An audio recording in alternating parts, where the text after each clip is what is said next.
Media کے آنے کے ساتھ جہاں خبر تک رسائی جو ہے وہ تیز تر ہو چکی ہے، وہیں پر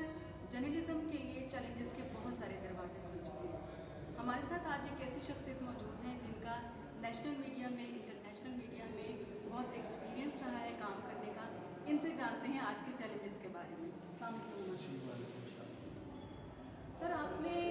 کام کیا انٹرنیشنل میڈیا کے ساتھ بھی اور نیشنل میڈیا میں بھی، پاکستان کے بھی میڈیا ہاؤسز میں آپ نے کام کیا۔ تو جب آپ نے کام میڈیا میں کرنا شروع کیا، ایک تو ہمیں تھوڑا سا بریف انٹرو دیجیے گا کہ آپ کی کیا انسپائریشن تھی، آپ میڈیا کی طرف کس طرح سے آئے؟ اچھا، میڈیا کی جو میری انسپائریشن تھی وہ ہمارے ایک انکل تھے، وہ ایسوسیٹڈ تھے میڈیا کے ساتھ، اور اس طریقے سے آپ کہہ لیں میں accidentally I have chosen to work in media. Uncle کو میڈیا میں کام کرتا دیکھ کر؟ ہاں جی بالکل، تو I have adapted this profession. ہمارا پرٹیکولرلی وہ ایک نہیں تھا کہ جی I will become a journalist in future, اور اس طریقے سے ہم رپورٹنگ کر رہے ہوں گے، اسٹوریز شوٹ کر رہے ہوں گے، اور جو ہے ان کو اسٹوریز کو ہم ہائی لائٹ کر رہے ہوں گے اپنی آڈینس تک۔ سر، جب سے آپ کام کر رہے ہیں، آپ نے پاکستان کے بھی بہت سارے میڈیا ہاؤسز میں کام کیا اور پھر آپ انٹرنیشنل آرگنائزیشنز کے ساتھ بھی وابستہ رہے۔ ایک تو ہمیں یہ بتائیے گا کہ ان دونوں میں آپ کا ایکسپیرینس کیسا رہا،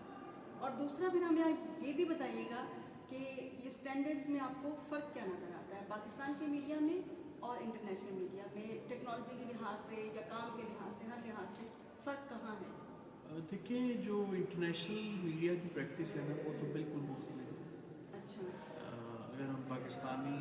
میڈیا کو ریفر کریں تو یہاں ذرا اکاؤنٹیبلٹی کم ہے، وہاں ان کے اسٹیٹ ڈپارٹمنٹ کافی زیادہ ایکٹیو ہوتے ہیں، اور وہاں پہ یہ ہوتا ہے کہ آپ جب کوئی خبر کو آپ نشر کرتے ہیں، پبلش کرتے ہیں، تو اس خبر کو آپ آن کرتے ہیں، ادروائز آپ سوٹ بھی آپ کو فیس کرنا پڑتا ہے۔ کیمرہ کے بھی بڑے سخت ہیں۔ جی وہ بالکل درست ہے، سخت ہے۔ وہ جب صحافی دیکھیں کئی دفعہ وہ کیسی کوئی جس کو آپ کہہ لیں اس طرح کی ٹرم میں کہ وہ ایک سخت خبر کو دے جاتا ہے، تو بعد میں پھر اس کو سختی بھی جھیلنی پڑتی ہے۔ وہ سختی نہ ٹرم کہ اس بیچارے کی سم ٹائمز جاب کمپرومائز ہو جاتی ہے۔ یعنی کہ ہمارے جو رولز ہیں وہ ڈیپینڈ کرتے ہیں سچویشن سینیریو پہ، ایگزیکٹلی پولیٹیکل سینیریو پہ۔ آپ دیکھیں نا، پھر ہمارے یہاں ایک اور بھی ڈائلیما ہے، اور یہ پرنٹ میڈیا میں بہت زیادہ وہی، کیونکہ بہت سے صحافی پرنٹ سے الیکٹرانک میڈیا میں گئے ہیں، شاید ان کو میری یہ بات اچھی نہ لگے، ہمارے کچھ ساتھیوں کو، کہ دیکھیں بہت سے ایسے بھی ہمارے ہاں صحافی پائے جاتے ہیں جو کہ پولیٹیکل جماعت کے ایجنڈے کے اسپوکس پرسن بنے ہوتے ہیں، اور یہ ڈائلیما ہے پاکستان میں۔ ہاں جی، نہیں ٹیگ بھی نہیں، they usually become the spokesperson for a political, جو بھی پولیٹیکل پارٹی ہوتی ہے، ٹھیک ہے۔ تو یہ بڑا ایک ڈائلیما ہے، اس طرح کی چیز آپ کو کہیں پہ بھی صحافت کی پریکٹس دنیا میں نہیں ملتی۔ اکثر لوگ وہ یہ دیتے ہیں کہ جی جو صحافی ہوتا ہے وہ نیوٹرل نہیں ہو سکتا، تو لیکن یہ صحافی کو بائس ہونا جو ہے وہ بھی تو مناسب نہیں ہے۔ صحافی کا تو دیکھیں کام ہی ان بائسڈ ہونا ہے نا، صحافی کا تو کام ہی نیوٹرل ہونا ہے۔ صحافی کا کیا کام کہ اگر میری آپ کے ساتھ سمپتی ہے تو میں آپ کو پروموٹ کر رہا ہوں، اور ان صاحب کو یا اے بی سی کسی کو نہیں پروموٹ کر رہا۔ صحافی کا تو کام ہے کہ اس نے جو موقع پہ دیکھا ہے وہ اپنی سکلز کو مد نظر رکھتے ہوئے